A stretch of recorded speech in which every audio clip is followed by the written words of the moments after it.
ভালো কাজে সবার পাশে।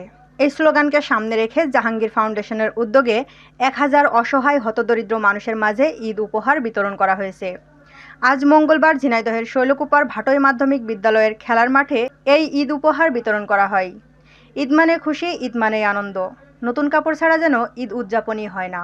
সমাজের সকল অসহায়, ছিন্নমূল ও হতদরিদ্র মানুষের মাঝে নতুন কাপড় বিলিয়ে দিয়ে ঈদের আনন্দ ভাগ করে দিলেন Jahangir foundation.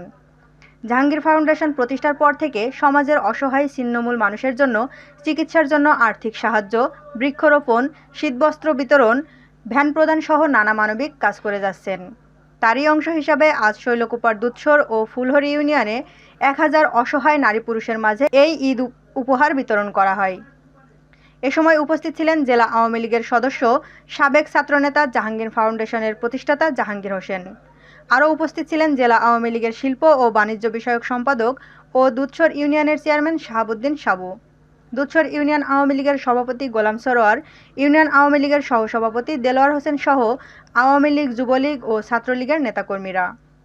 Desk report, eagle TV news.